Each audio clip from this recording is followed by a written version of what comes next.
A tradição do Antigo Testamento diz que precisava se obedecer o dia de descanso chamado Shabá, ou sábado. Isso porque Deus criou o mundo em 7 dias e no 7º dia descansou. Uma tradição muito, muito forte. O 7º dia era considerado então o sábado.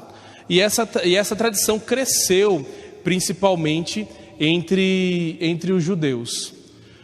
Existe na Sagrada Escritura, no Antigo Testamento, um período que nós chamamos do Segundo Templo. Então o Templo de Israel foi destruído, novamente construído, e esse Segundo Templo foi construído no período que o povo voltou do exílio. Estava exilado na Babilônia, eles voltaram do exílio e começaram então a institucionalizar novamente a lei. Imagine você, um povo que vive, é levado a viver por outro povo, obedecer aquelas leis. Quando eles voltam, já tinha esquecido muitas coisas, como que era a vida entre eles. E aí eles retomam a sua cultura e a lei, e aí se constitui várias leis. Isso está nos livros de Esdras e Neemias. Eles foram sacerdotes, né? E um grande governante, Esdras o sacerdote, Neemias um grande governante, que estabeleceram, que contaram para nós como essas leis foram estabelecidas. Então havia muitas dúvidas quando eles voltaram, principalmente era assim, olha, no sábado é dia de descanso, cozinhar é trabalhar ou descansar? No dia de sábado, carregar 5 quilos é trabalho? Carregar 1 quilo é trabalho? O que é trabalhar e o que é descansar? Então eles se preocuparam com isso e começaram a constituir várias leis que definiam o sábado. E lei você sabe, como Jesus diz no Evangelho, o sábado foi feito para o homem e não o homem para o sábado. As leis são feitas para melhorar a nossa convivência e não para piorar. Existe um problema na lei, como ela é morta, e talvez eu viva para a lei, ao invés da lei viver por mim. E esse é o grande risco, que todos nós corremos esse risco, até nos pequenos detalhes da nossa vida, de nos tornarmos escrupulosos, e ver alguém caído do nosso lado, e dizer assim, não, hoje nesse dia não pode levantar ninguém, então não presto socorro. Isso é um escrúpulo exacerbado. Era mais ou menos o que acontecia na época de Jesus. Hoje, claro que nós somos um pouquinho mais sofisticados. Nós somos às vezes incapazes de prestar ajuda em favor de alguma lei. E Jesus está realmente explicando isso. Ele está nesse contexto. Endureceram a lei, não podia fazer nada no sábado, levantar uma agulha, não podia fazer nada. Nada. Se tivesse fome, tinha que passar fome. E Jesus, dentro desse contexto, ele está dizendo para aquelas pessoas, olha, o que acontece é que a lei, e todo mundo merece o seu descanso, merece o descanso devido, e nós sabemos disso. E infelizmente nós temos perdido o domingo, né? Nós, quando éramos muito mais cristãos do que hoje, né? Os cristãos têm cada vez mais diminuído na sociedade, né? Então quando a sociedade era puramente cristã, o domingo era sagrado para todos, né? E agora nós sabemos que já não é assim. Esse é o outro lado da moeda, né? É do 8 por 80. Nós sabemos que não é assim. Mas o que Jesus está dizendo é que se você tem fome naquele dia, você pode saciar a sua fome se você tem que colher espigas, ou se você tem que colher o trigo, como diz São Marcos. Que você pode fazer isso, que a mulher pode cozinhar no domingo, e isso também significa descanso. E que a lei, o descanso serve para mim, e não eu sirvo para o descanso. Senão a lei me enrijece tanto que eu não consigo nem fazer o descanso daquele dia. Só que para os cristãos, e até por conta dessa mudança de Jesus, o Evangelho é bem claro, ele veio para aperfeiçoar a lei. Então, por exemplo, nós obedecemos ao domingo e não ao sábado. Isso está quando você lê os 10 mandamentos, o 3º mandamento diz que eu preciso honrar o sábado. Mas os cristãos, a maioria dos cristãos obedecem ao domingo, com raras exceções, como os adventistas do 7º dia. Logo os cristãos foram percebendo que mais importante era a ressurreição de Jesus Cristo, que aconteceu no domingo. E por isso, então, o cristão serve ao Senhor, obedece ao Senhor e descansa e faz o seu repouso no domingo, porque é o dia da ressurreição de Cristo. Isso é consenso em todos os cristãos, desde das primeiras épocas. Quando você pega os Atos dos Apóstolos, lá os primeiros relatos estão dizendo que eles estavam reunidos no primeiro dia da semana.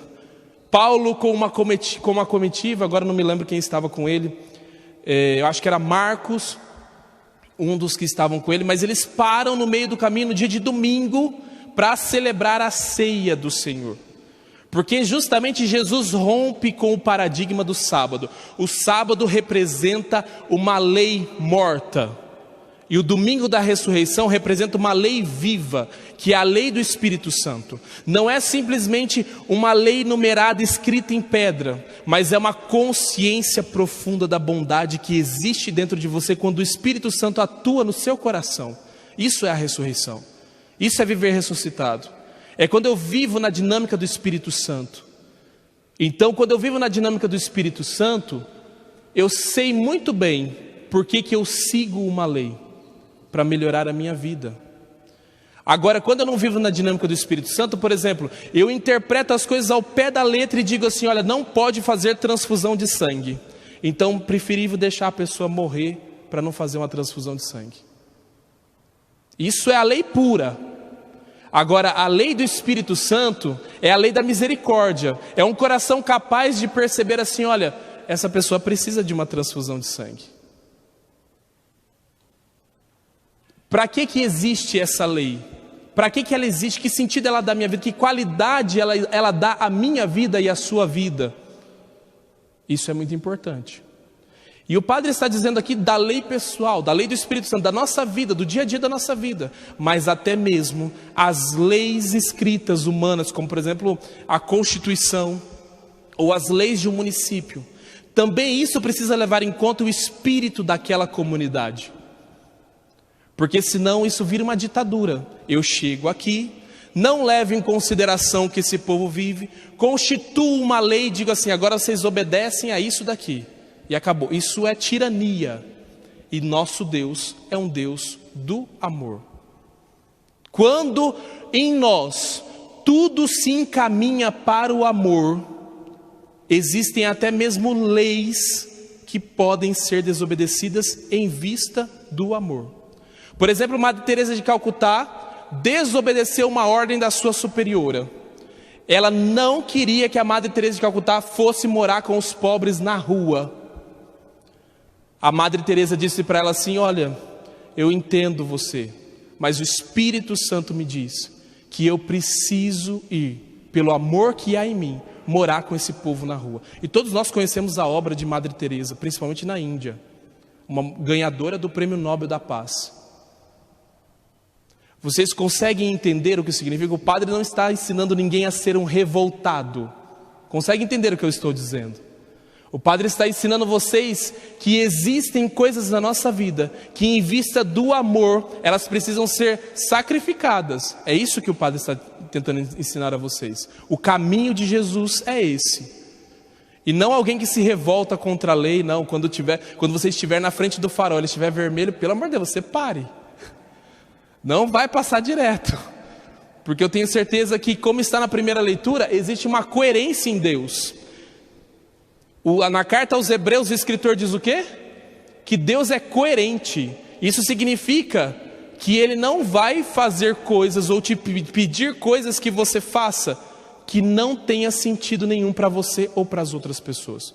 Mas no amor, se o seu coração se encaminha para o amor, isso sempre encontra sentido. Que Deus nos ajude a viver essa dimensão da vida no Senhor, da vivência no amor, que nós consigamos. Faça um instante de silêncio e peça a Deus que te ajude a compreender os planos, os projetos dEle, que você viva na lei do Espírito, de uma consciência reta, de uma consciência bem formada, que se encaminha para o amor, para o bem. E que toda lei que oprime, que danifica a sua vida, principalmente leis interiores que você foi criando dentro de você. Tem pessoas que criam leis duríssimas para ela mesma seguir, e isso está tirando a qualidade da tua vida. Que essas leis caiam por terra, que você seja mais livre, mais autêntico, mais firme nos seus propósitos.